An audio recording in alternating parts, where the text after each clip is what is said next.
Students, welcome to Sunil's tutorial. I'm Sunil Mirwani and today we'll be doing this chapter called as Nature of Chemical Bonds. Next, let's see the next concept now. Let's see what is hybridization.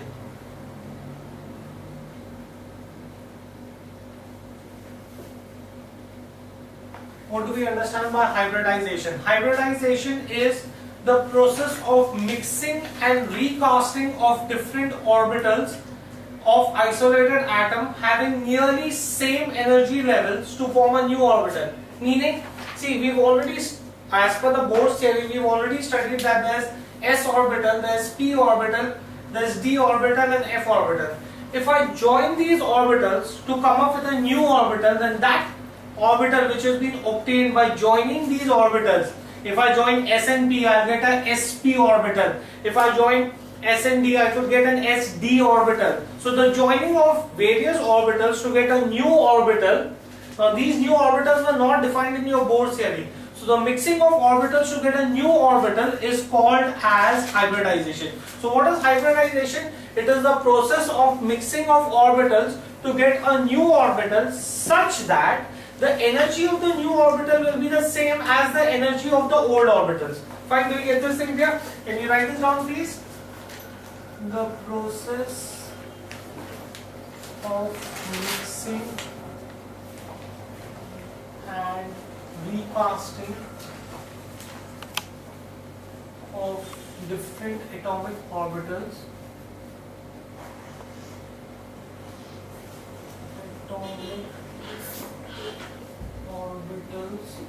the process of mixing and recasting of different atomic orbitals of an isolated atom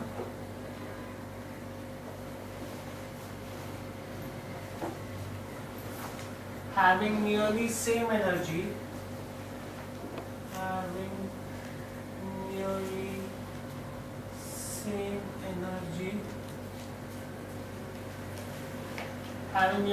energy into same number of equivalent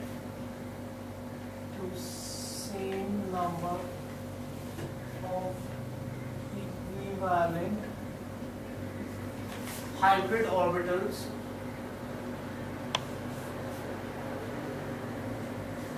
having maximum symmetry,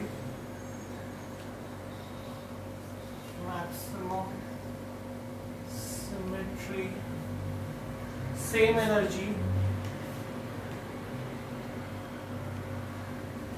and definite orientation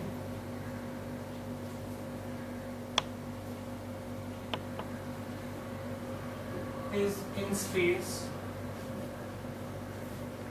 is known as hybridization. So for your understanding, what you need to remember is when you mix the orbitals, when you mix sp-df to get new orbitals, that those new orbitals are called as hybrid orbitals.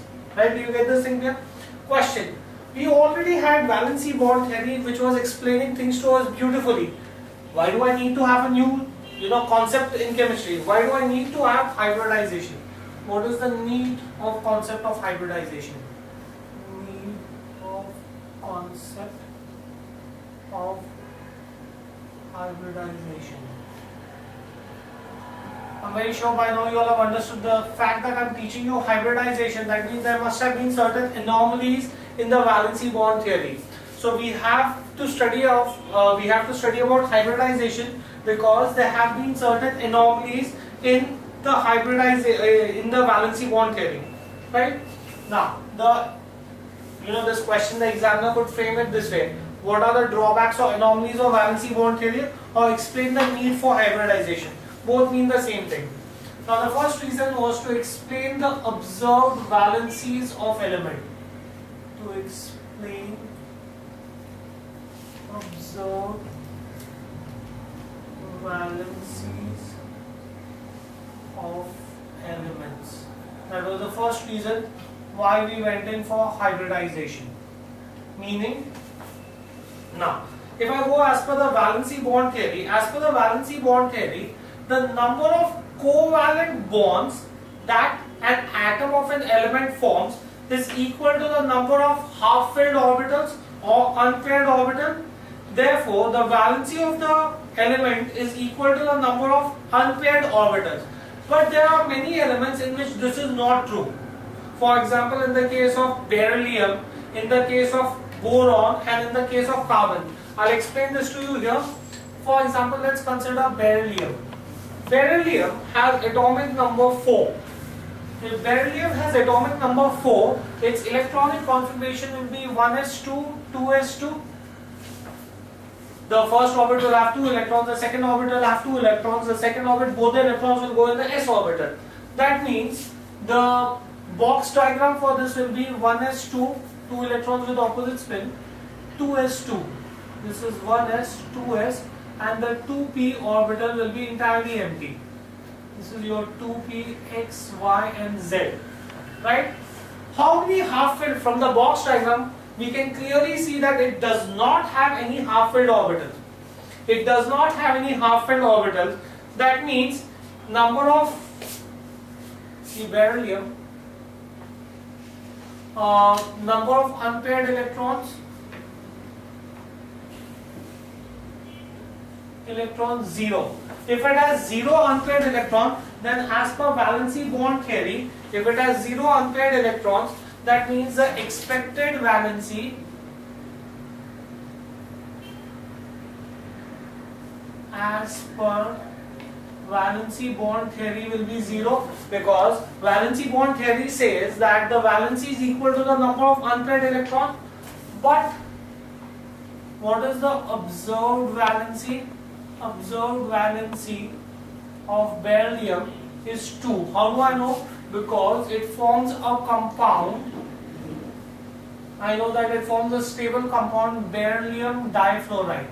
If it is forming a compound beryllium difluoride, that means it should have valency 2.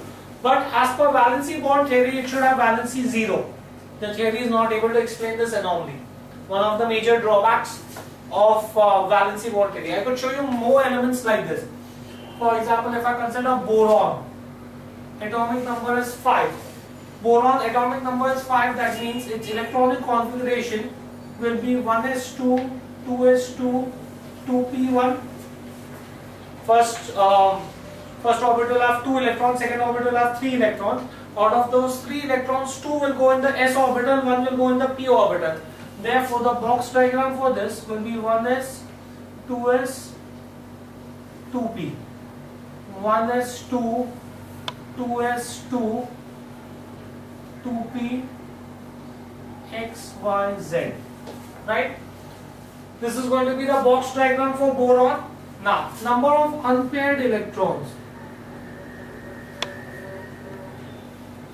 Number of unpaired electrons are 1.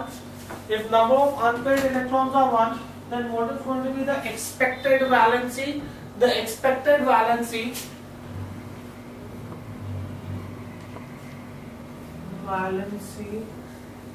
as per valency bond theory. How many unpaired electrons? 1. So therefore its valency should be 1. But what is the observed valency? The observed valency is 3. How do I know that?